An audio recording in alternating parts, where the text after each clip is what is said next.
bonjour à tous, j'espère que tout le monde va bien. Alors, aujourd'hui, je vous propose de vous mettre dans la peau d'un astronaute, tout simplement. On ne sait jamais, ça va peut-être créer des vocations chez certains.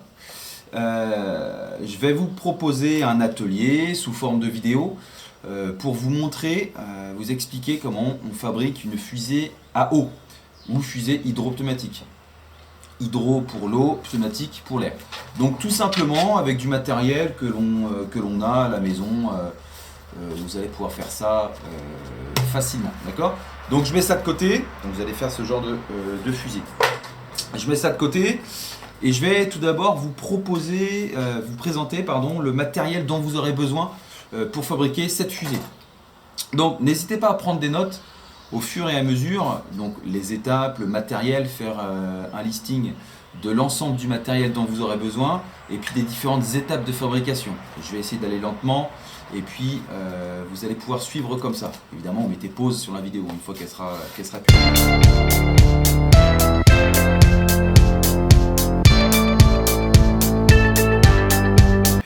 Donc, dans un premier temps, on va avoir besoin de quel genre de matériel? Donc, déjà, évidemment, on aura besoin de 2 bouteilles d'eau gazeuse, je précise. D'accord? Les bouteilles d'eau minérale, ça ne marche pas. Donc, eau gazeuse, on en trouve partout dans les supermarchés. Badois, Quézac, San Pellegrino, etc., etc. Donc, c'est très important. Donc, bouteille d'eau gazeuse. Un pistolet à colle, d'accord? Un pistolet à colle. Celui-ci, je l'ai trouvé 5 € chez Lidl. Ok, donc pistolet à colle, pas cher du tout, avec les bâtons de colle qui vont avec. En général, ils sont livrés avec les pistolets. Et on aura aussi besoin d'un film plastique, d'une feuille plastique semi-rigide, d'accord, relativement souple. Donc celle-ci, je l'ai découpée dans un vieux classeur, un porte-vue. Ça peut être autrement des pochettes plastiques qui rangent des dossiers. Donc on peut faire avec ça, c'est très bien, ça fera l'affaire. Ensuite, on aura besoin d'une paire de ciseaux, on aura besoin d'un cutter, on aura besoin d'un tournevis cruciforme, du papier de verre également. Voilà, du papier de verre pour gratter, pour rendre rugueuse certaines surfaces. Un marqueur noir indélébile, c'est très important pour tracer nos ailerons par exemple ou autre. Une demi-balle de ping-pong.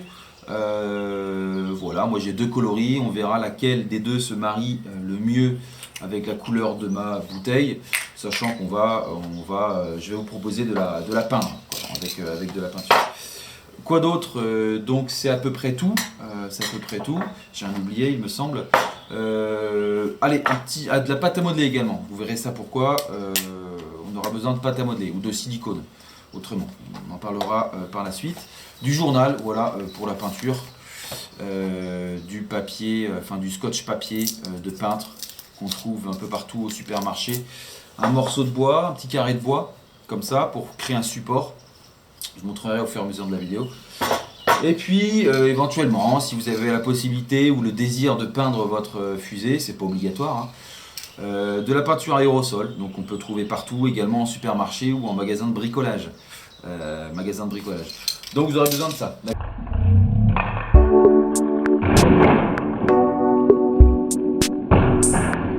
Voilà, donc de la peinture. Ok, donc j'espère que vous avez noté tout ça.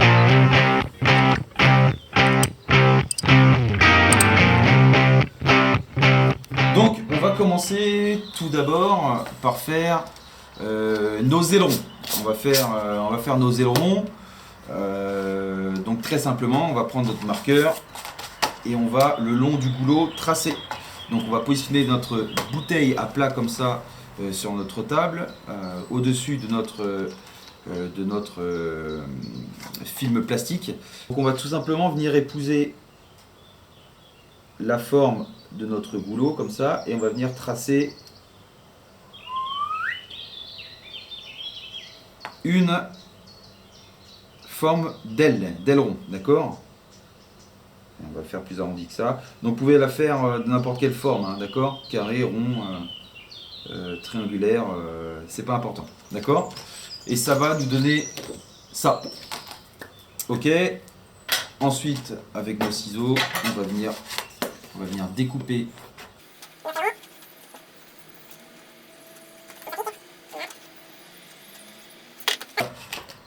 on a notre aileron et puis on va venir voir. Voilà, si ça épouse bien. Donc notre aileron va se positionner comme ça. Ensuite, on va pouvoir faire le reste en traçant derrière.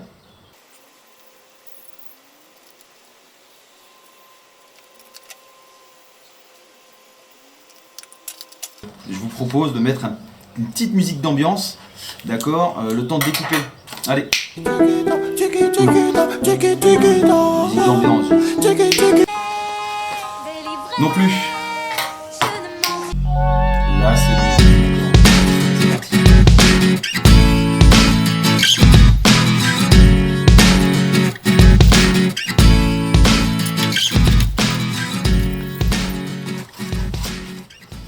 Donc voilà, on a nos 4 ailerons. Alors, la prochaine étape, ça va être évidemment de coller nos ailerons sur notre bouteille. Donc on va prendre notre bouteille. Donc cette bouteille-là, cette partie-là sera la partie moteur. La partie moteur de la fusée, donc ce qui va contenir entre guillemets le carburant, d'accord, donc l'eau et l'air comprimé. Ok, donc on va venir tracer sur cette bouteille-là l'emplacement exact des ailes, d'accord, donc on va prendre nos ailes comme ça et hop, on va venir la positionner hop ici. Donc on va essayer de faire en sorte que les ailes soient symétriques entre elles, d'accord.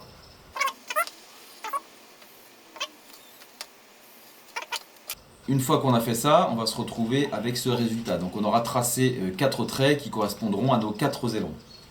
D'accord, je mets ça de côté. Et nos ailerons, il va falloir aussi les préparer avant de les coller. Donc on va prendre notre papier de verre et ce qu'on va faire à la fois sur la bouteille et sur nos ailerons, on va venir gratter sur l'emplacement des ailes, d'accord, et puis à la fois sur nos ailerons. Pourquoi? C'est tout simplement pour que la colle du pistolet à colle puisse adhérer, d'accord, à la surface qui est lisse. C'est pour la rendre plus rugueuse, d'accord. Allez, on va...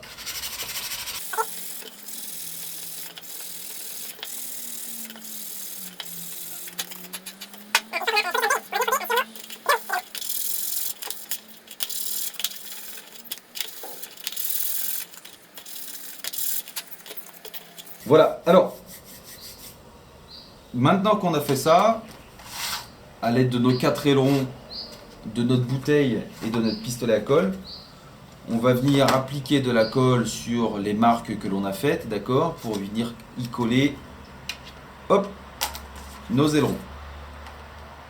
Alors, je positionne un petit peu de colle. Et je vais venir y coller mon aileron. Je souffle un petit peu dessus, j'appuie pas trop fort.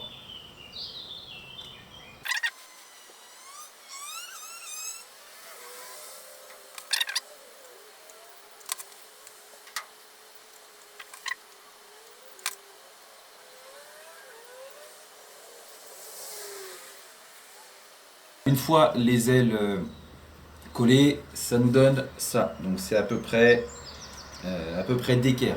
Ils sont à peu près symétriques, d'accord. Bon, ça fera l'affaire. Voilà. Donc on va mettre ça de côté et on va venir préparer la tête ou l'ogive si vous préférez, l'ogive de la fusée. Donc en fin de compte, ce qu'on va faire, on va venir positionner cette ogive là sur la partie moteur, d'accord, de façon à ce que la fusée soit aérodynamique. Donc on va tout simplement venir prendre une deuxième bouteille d'eau gazeuse, ok, et puis on va venir la découper ici. Donc pour la découper en général, on voit sur ce genre de bouteille, surtout des bouteilles quasiment, il y a un petit repère ici, il y a un petit trait, d'accord, je ne sais pas si vous la voyez, je rapproche ici, il y a un petit repère. Et ben on va couper à ce niveau-là. Alors vous pouvez tracer avec un crayon si vous le souhaitez. Là, on va prendre un cutter, d'accord, on va prendre un cutter et on va venir découper au niveau de la ligne.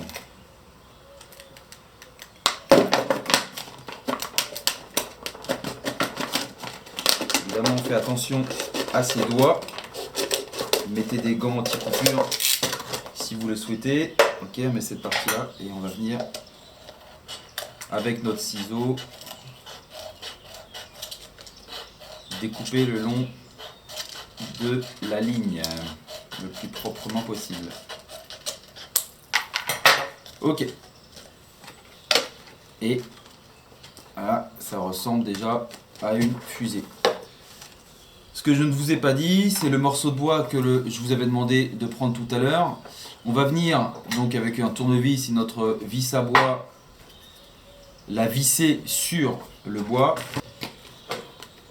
On va venir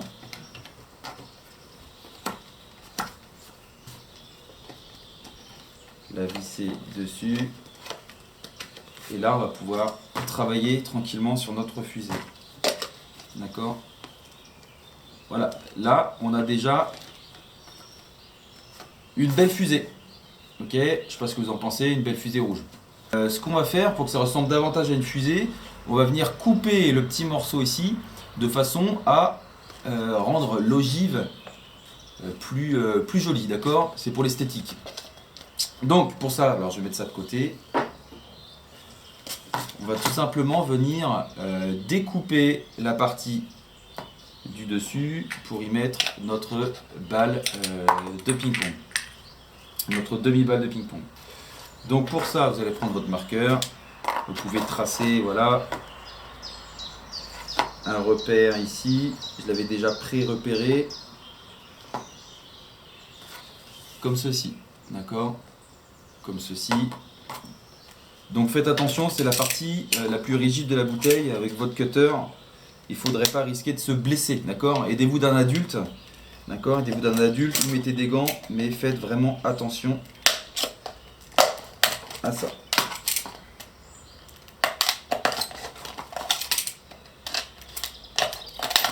Voilà.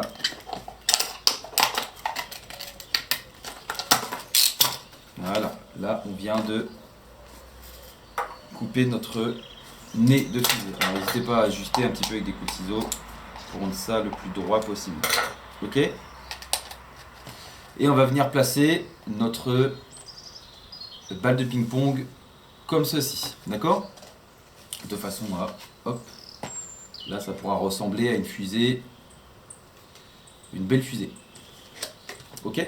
Alors, on va encore se munir de notre pistolet à colle et on va venir coller notre demi-balle de ping-pong sur notre ogive.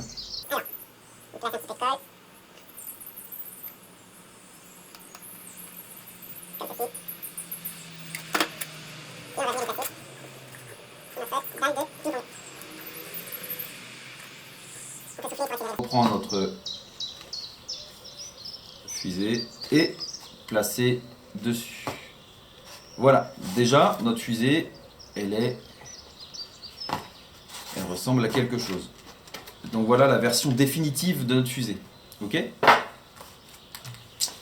Donc c'est plutôt pas mal. Alors notre fusée, là on va arriver à la dernière étape. D'accord ? La dernière étape indispensable, très importante avant de pouvoir commencer les essais, les premiers décollages.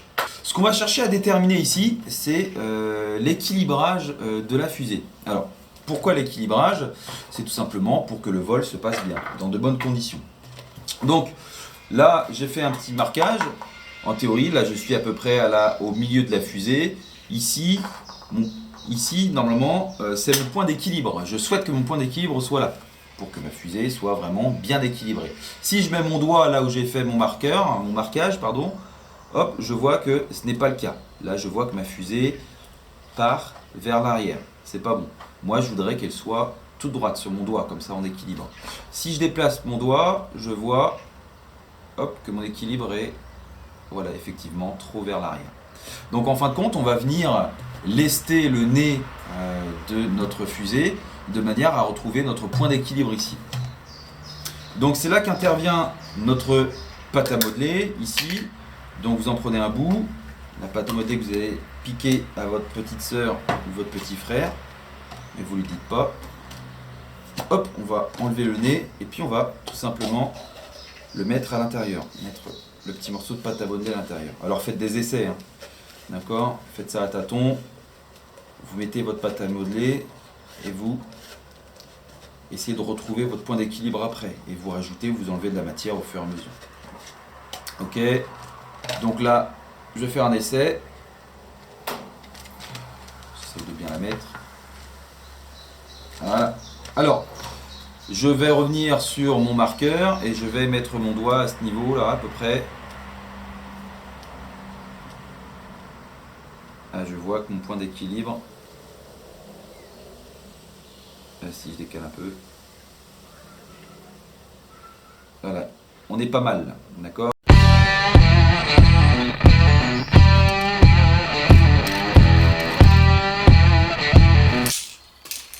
Donc voilà, donc on va commencer la peinture. Donc comme vous le voyez ici, ce que j'ai fait, j'ai masqué le nez de la fusée. Pourquoi? Parce que tout simplement, je vais faire deux couleurs. Je vais faire une couleur blanche sur toute la partie moteur et je vais faire la couleur bleue sur la partie du nez, d'accord? Bon, parce que le bouchon est également bleu, donc c'est plus facile.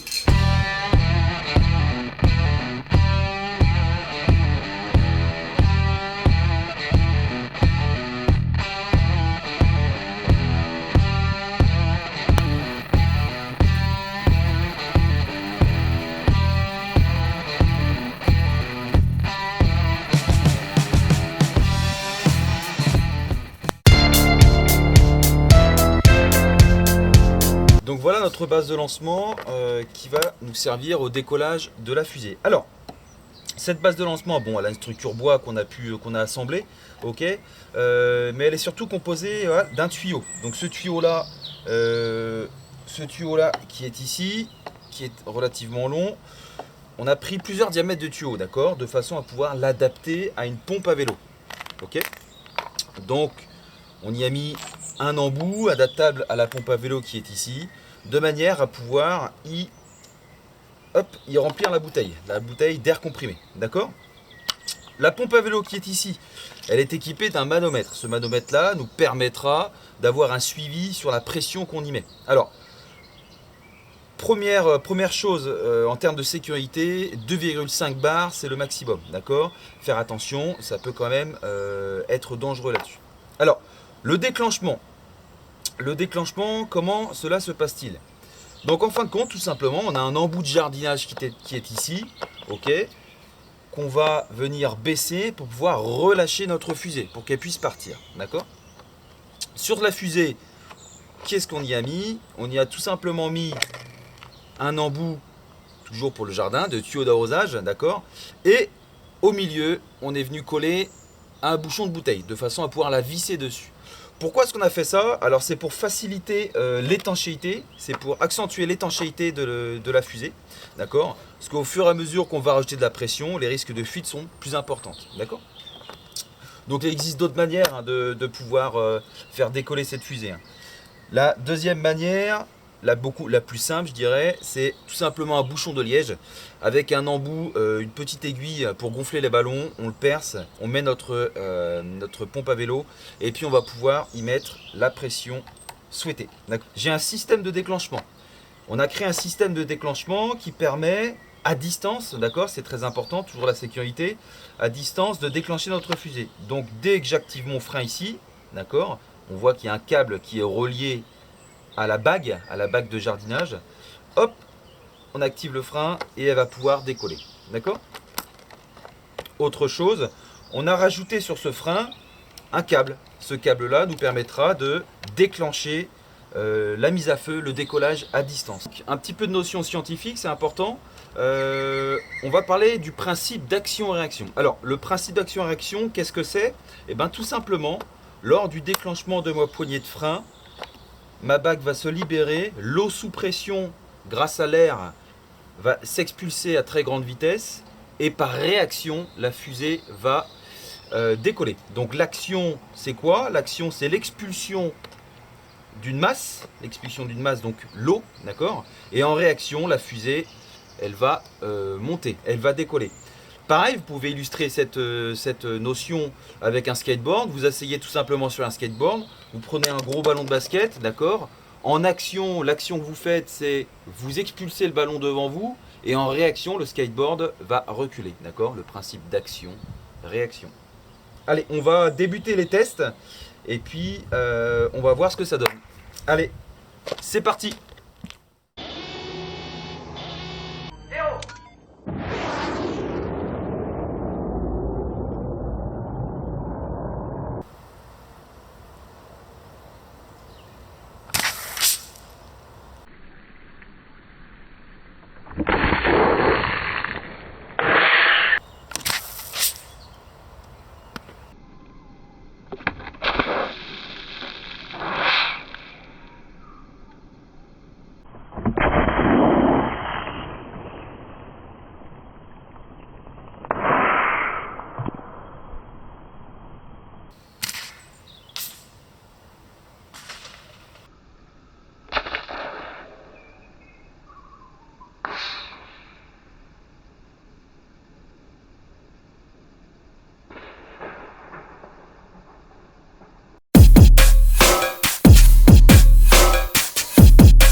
Et bien voilà, vous êtes désormais capable de fabriquer votre propre fusée à eau.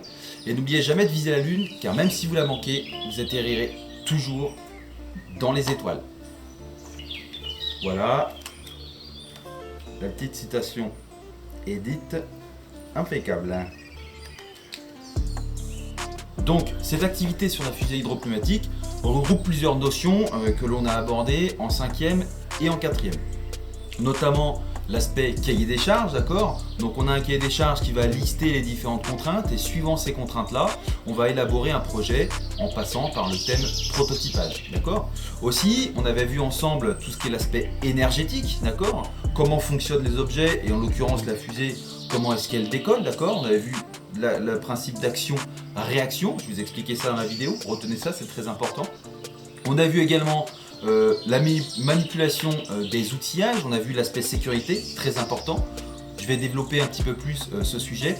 Et également, ça regroupe l'aspect cycle de vie. Donc le cycle de vie, souvenez-vous, ce qu'on a vu en début d'année, la récupération et le recyclage des différents matériaux que l'on utilise au quotidien.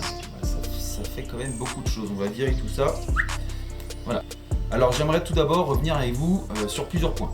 Le premier point serait sur l'aspect sécurité. Donc vous voyez dans la vidéo, je vous l'ai dit, on a l'utilisation du cutter. Et puis en cours, on a manipulé des différents outillages qui peuvent être dangereux. On a appris ce qu'était le terme EPI, équipement de protection individuelle. On a vu également les pictogrammes de sécurité, pictogrammes danger, pictogrammes aussi qui conseillaient ou qui obligeaient à se protéger lors d'utilisation d'outils. Lors d'utilisation du cutter, n'hésitez pas à utiliser des gants anti-coupure, d'accord? Ou alors aidez-vous d'un adulte, c'est très important, d'accord? Faites-le. La seconde chose va être sur la base de lancement. La base de lancement, celle que j'ai fabriquée en bois, elle est assez complexe à faire. Il nécessite plusieurs matériaux, donc du bois, des tuyaux et puis beaucoup de temps, d'accord? Surtout dans le contexte actuel, c'est pas évident de se procurer ces différents matériaux-là. Ne vous embêtez pas à faire cette base de lancement là, ce que je vous conseille c'est tout simplement d'essayer à l'aide d'un bouchon de liège de faire décoller la fusée, d'accord? Je vous donnerai des petites astuces ou alors demander l'avis de votre papa ou de vos parents tout simplement. Donc c'est aussi l'occasion pendant ces temps de confinement de passer du temps en famille, donc avec vos parents, avec vos frères et sœurs pour fabriquer ce petit projet là qui est toujours assez sympa à faire. Le troisième et dernier point que je souhaiterais aborder avec vous, c'est l'aspect prototypage. En effet, donc vous avez vu durant la vidéo que j'ai fait plusieurs tests, d'accord? Des tests qui ont réussi, des tests qui ont échoué, d'accord? Donc on a vu une partie échec, cette partie échec justement j'aimerais bien l'aborder car l'aspect prototypage c'est toujours un petit peu la déception, d'accord? On est toujours confronté à un petit problème. En l'occurrence ici vous voyez la fusée qui est un peu détériorée, il manque une aile et puis on a remplacé le nez qui pendant l'atterrissage s'est enfoncé et s'est cassé. Alors ce que je vais vous demander de faire, une petite problématique, c'est tout simplement déterminer, essayer de me trouver une solution pour que la fusée puisse justement atterrir en douceur. N'hésitez pas à m'envoyer vos solutions. Donc voilà, donc j'espère que dans l'ensemble cette vidéo vous aura plu, cet atelier vous aura plu, donc je pense faire plusieurs autres choses à l'avenir. Donc on va essayer d'étudier par exemple le moteur 2 temps, 4 temps, je sais pas, on va essayer de voir ça. Ok, donc n'hésitez pas à m'envoyer les photos de vos fusées, d'accord, par mail. Et puis pourquoi pas, à la rentrée, on essaiera d'élire la fusée la plus belle ou celle qui décolle le plus haut. Allez, je vous laisse et je vous souhaite bon courage pour la suite.